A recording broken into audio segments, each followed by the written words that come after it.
Am I the asshole for telling my sister to stop acting as if my fiancé were her son's dad?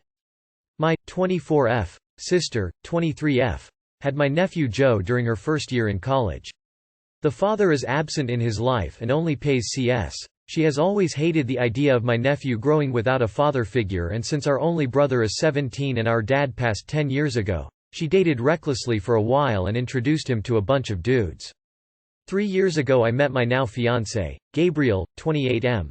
He's really sweet and adores my family. He's financially stable and is good with kids, has a bunch of nephews on his own and comes from a good, big family.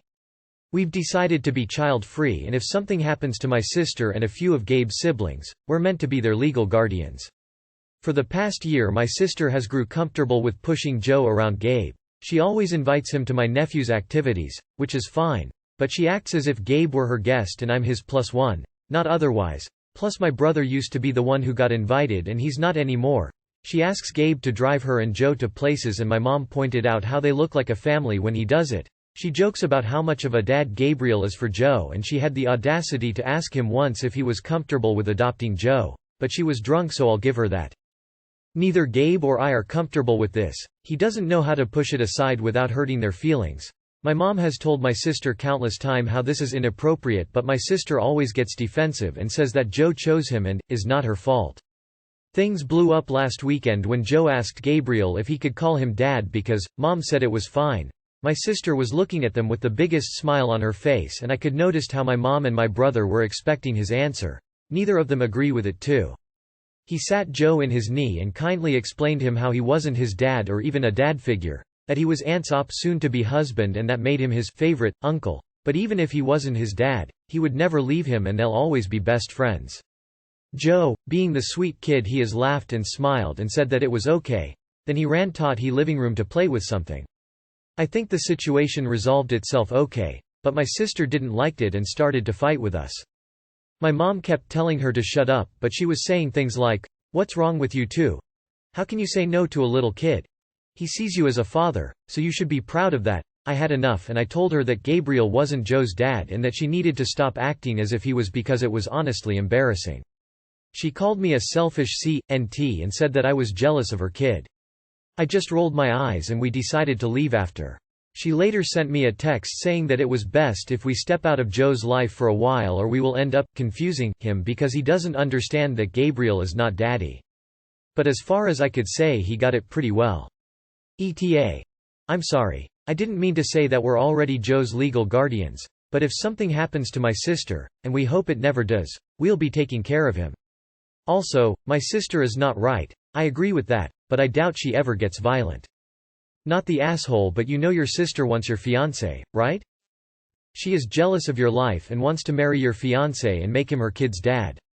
She is weird. Not the asshole. Distance yourselves. Not the asshole. Watch your sister. She is fantasizing about your boyfriend and you aren't a part of that fantasy. She is creating her own little family. Yikes. Poor Gabe. Not the asshole. If all your sister wants is a male role model in her son's life, then she should be happy with Uncle Gabriel. Given that she's pushing him to be dad so much, it sounds like your sister is trying to poach your fiancé. Next she'll start asking him to sleep in the same room as her, so Joe doesn't get confused. Not the asshole. Never look a gift horse in the mouth. Your sister asked you to step out of Joe's life for a while. Her reasoning, to put it politely, is odd, but it's her delusion, and take a break from your sister and her son. You can't get through to someone who has created a fantasy life. You've tried. Your family has tried, but she became a mother when she was 18 or 19 and has this happily ever after fantasy stuck in her head. Wow, she sounds toxic as heck. Not the asshole. I'm legitimately concerned about that poor child. Not the asshole. Seems like your sister has Gabriel starring as her significant other and Joe's daddy in her fantasy life. More dangerously, she has no qualms about putting her child in the middle of her drama. She has offered NC, so take it. Redraw your boundaries and do not have Gabriel playing daddy and white knight to sister in future. You're a package deal. She doesn't get to play with Gabriel alone ever. Sister needs some kind of therapy, and also you need to watch out that she doesn't start causing problems to Joe's well-being as she uses him as a tool to get what she wants. Not the asshole. Sounds like your sister is messing that kid up and I feel terrible for him. It's clear she's saying some very confusing things to him when you guys aren't around. Am I the asshole for talking back to a customer and returning their tip? I 23F work in a small town bar and grill. It's a fairly large establishment for a town of 1,000 and can seat close to 200 people. We only had 3 servers for a Saturday night, meaning 1 server per section. The section I was responsible for seats 52 people, 8 tables total. While also handling the bar, seats 20, and to-go orders, typically 1 order every 5–10 minutes, outside of our assigned 40+ customers each to care for, as you can expect things fell behind.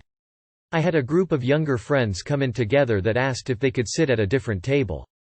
I kindly explained to them I'd be happy to move them. However, with people still waiting to order food and needing drinks, it would be about 20 minutes before I could bus and sanitize the table to swap them. 5 minutes later they switched to the dirty table anyways. I was unaware until another table of mine that had stayed behind to chat handed me $20 saying, "I overheard your conversation with the other customers. They have moved and I don't think they'll tip." I thanked the man and quickly resumed my tasks. After catching up roughly 15 minutes later, I went to their table, cleaned off everything and took their order. One of the ladies looked at me and screamed, asking, "WTF is wrong with me?" I kindly reiterated that I had explained before, due to my current task list for those already waiting and only having a total of 3 servers in the restaurant.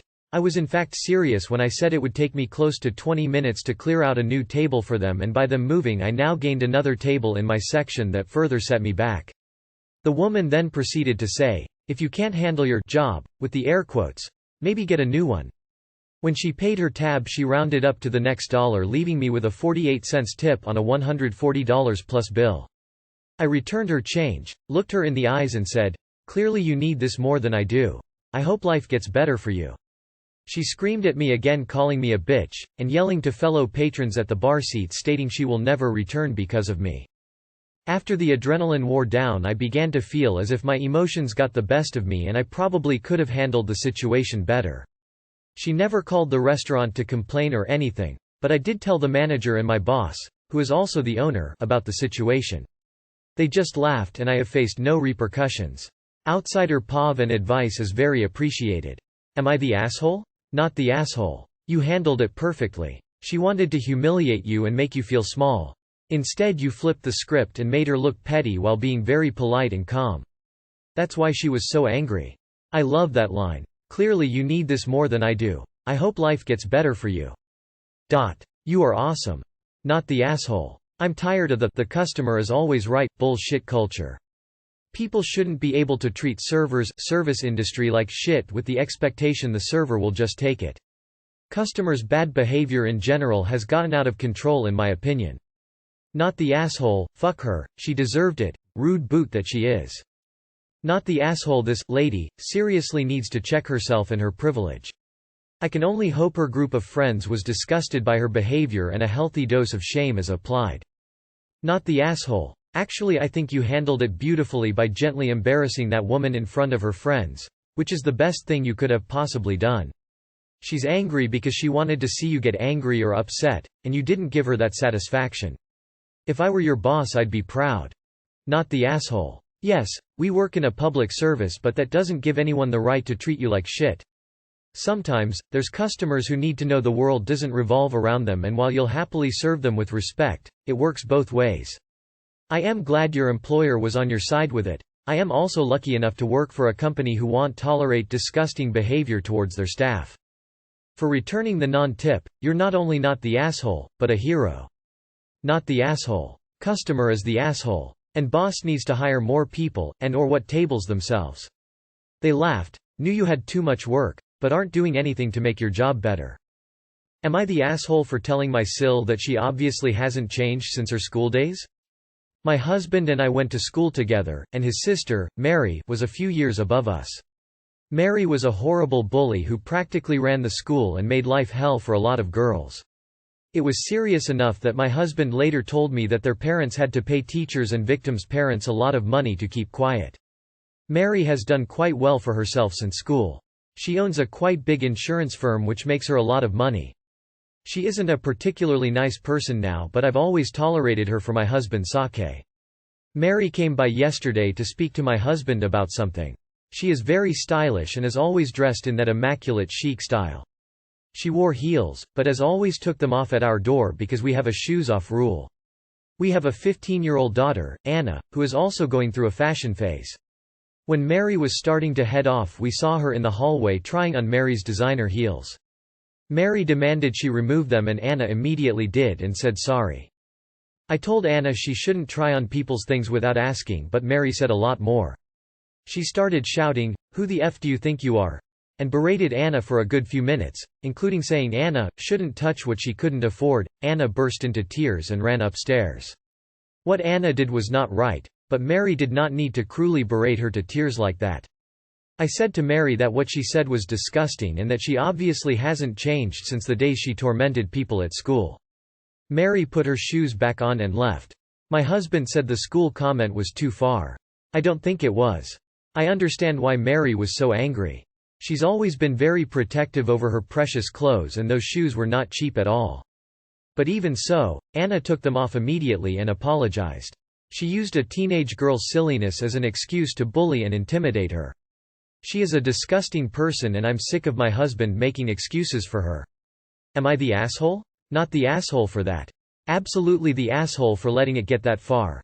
How do you let someone abuse your child like that in your presence?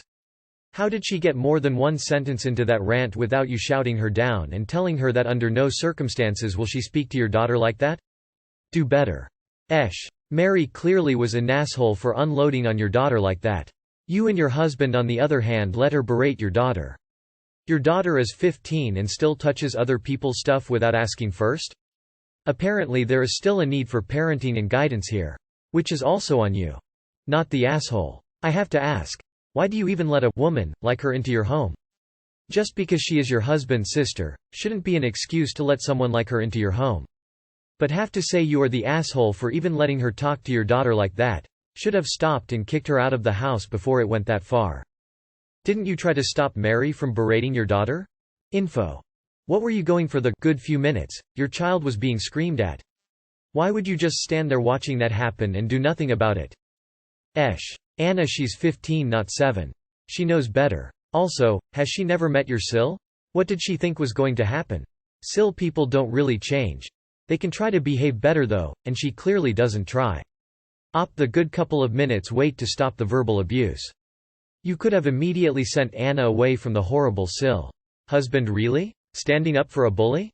Play stupid games, get stupid prizes. What did he expect you to do when Sil screamed at his kid like that? I stand by my judgment, everybody sucks. Not the asshole. Why did you and your husband allow her to berate your daughter for several minutes? You should have shut that shit down immediately. Anna's phase doesn't excuse her behavior, and she's old enough to know that's not good behavior. You, husband, should have taught her that by now. Your husband for letting a grown woman scream at your daughter for minutes and only underscore after underscore the damage is done trying to stick up for her. Also potentially for not teaching your daughter to respect others' things. Mary for overreacting. Unless she damaged the shoes, an apology and stern reprimand should have been enough. The comments she made were actually bullying tactics, and I could understand why you related it back. Am I the asshole for insisting that my husband drive my Mill to the hospital instead of calling an ambulance? My Mill was at our house a couple of days ago to see some new furniture I bought. She fainted and fell off on her back. My husband freaked out and went straight to call an ambulance. I told him that he should drive her to the hospital himself since his car was working instead of paying X money for an ambulance. He said no and insisted on an ambulance. I tried to convince him since the hospital wasn't far, but he blew up at me and said that his hands were shaking and couldn't drive her there. He yelled at me to move out of the way and called an ambulance. I decided to step back, but I was pretty mad. He went with her and got back in the evening. He started going off on me about how I behaved while his mom was injured. I replied that there was no need to waste money on an ambulance ride, especially since Mill was conscious and also since he had his car and could have driven her there himself. He lashed out saying that he was in no state to drive and that I was ridiculous to care about how much an ambulance ride cost instead of his mom's health. I told him it's my house too and he should get my input on whether to call an ambulance or not. Besides that, we have a policy to only call ambulance for the people who live in the house, not visitors. He said I was mistaken for getting in his face and insisting there was no need for an ambulance. He's been sulking, claiming I don't care about HOS mom's well-being and only care about money, and refusing to let it go. Am I the asshole? I told him it's my house too and he should get my input on whether to call an ambulance or not. Besides that, we have a policy to only call ambulance for the people who live in the house, not visitors. This is one of the dumbest things I've read on Reddit, and that's saying a lot. You actually have a policy to only call an ambulance for the people who live in your house, visitors be damned? Could you be any more of an asshole? Who actually plans for emergencies ahead of time in regards to who you will call an ambulance for? Sorry you fell and broke your hip, grandma. Walk it off and rub some dirt on it, then get in the car 'cause you don't live here. Yes, you are the asshole, a huge one. You are the asshole. Why do you have a policy of not calling ambulances for visitors? Are you some kind of dealer? Like what in the world? Info. Why did you not offer her to drive her to the hospital? You are the asshole. Absolutely. If she landed on her back and head, then moving her incorrectly can cause permanent damage. Edit. Also, driving when under that much stress is dangerous. Were you trying to off them both at the same time? You are the asshole. You do not move someone, especially elderly, who had fallen on their back, neck, head unless you are a trained medical professional. You could make things way worse by doing so.